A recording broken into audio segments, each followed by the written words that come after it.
ನಮಸ್ಕಾರ ಆತ್ಮೀಯ ವೀಕ್ಷಕರೊಂದಕ್ಕೆ. ಒಂದು ಕ್ಷಣ ಹಾಗೆ ಸುಮ್ಮನೆ ಕೂತ್ಕೊಂಡು ನಿಮ್ಮನ್ನು ನೀವು ಒಂದು ಪ್ರಶ್ನೆ ಕೇಳ್ಕೊಳ್ಳಿ. ನಿಜವಾಗಿ ನಾನು ಯಾರು? ಆಗ ನಿಮಗೆ ತಕ್ಷಣಕ್ಕೆ ಬರೋದು ನಿಮ್ಮ ಹೆಸರಿನೊಂದಿಗೆ ನಾನು ಇಂತಹ ಹೆಸರನ್ನು ಹೊಂದಿರುವ ವ್ಯಕ್ತಿ ಅಂತ. ಎರಡನೇದು, ನಾನು ಇಂತಹ ಕೆಲಸವನ್ನು ಮಾಡುವವ, ಇಂತಹ ವೃತ್ತಿಯನ್ನು ಮಾಡುವವ ಅಂತ.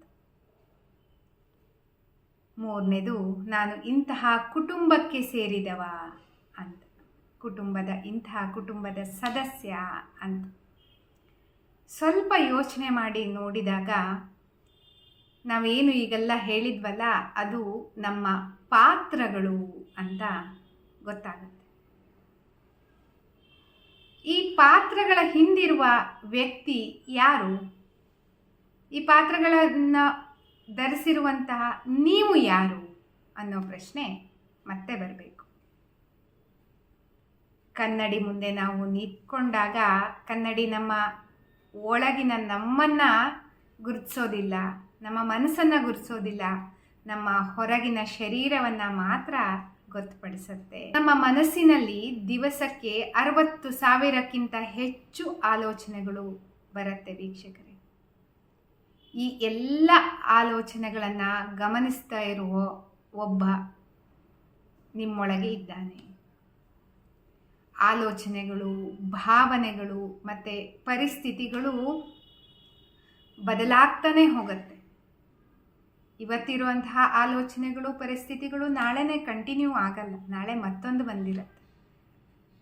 ಆದರೆ ಅದನ್ನೆಲ್ಲ ಗಮನಿಸುವಂತಹ ಒಂದು ಸಾಕ್ಷಿ ಮಾತ್ರ ಯಾವತ್ತಿಗೂ ಬದಲಾಗಲ್ಲ. ಅದರ ಕಡೆಗೆ ನೀವು ಗಮನ ಇಟ್ಟಿರಬೇಕು. ಅದೇ ಸಾಕ್ಷಿ ಏನಿದೆ, ಆ ಸಾಕ್ಷಿಯೇ ನಿಮ್ಮ ನಿಜವಾದ ಸ್ವರೂಪ. ನಿಮ್ಮಲ್ಲಿರುವ ಸಾಕ್ಷಿ, ಸಾಕ್ಷಿ ಏನಿದೆ ಅದೇ ನಿಮ್ಮ ರೂಪ. ಶಾಂತಿ, ಈ ಆತ್ಮ ಸಾಕ್ಷಿ ಏನಿದೆ ಅದು ನಮ್ಮೊಳಗೆ ಇರುವಂಥದ್ದು. ಅದು ಶಾಂತಿಯಿಂದ ಕೂಡಿರಬೇಕು. ಮನುಷ್ಯರೆಲ್ಲ ನಾವೇನು ಮಾಡಬೇಕಪ್ಪ ಅಂತಂದರೆ, ಭಯಗಳು ಮತ್ತು ಸಮಸ್ಯೆಗಳು, ಇನ್ನು ನಮ್ಮ ಆಲೋಚನೆಗಳನ್ನೆಲ್ಲ ಗಮನಿಸಿಕೊಳ್ಳುವಂತಹ ಒಂದು ಜಾಗೃತಿಯಾಗಬೇಕು. ಈ ಜಾಗೃತಿಯಿಂದಲೇ ನಾವು ನಮ್ಮ ಆತ್ಮ ಸಾಕ್ಷಿಯನ್ನು ಹೆಚ್ಚು ಮಾಡ್ಕೋಬಹುದು, ನಮ್ಮನ್ನು ನಾವು ಕಂಡುಕೋಬಹುದು, ನಾವು ಏನು ಅನ್ನೋದನ್ನು ಗುರುತಿಸ್ಕೋಬಹುದು.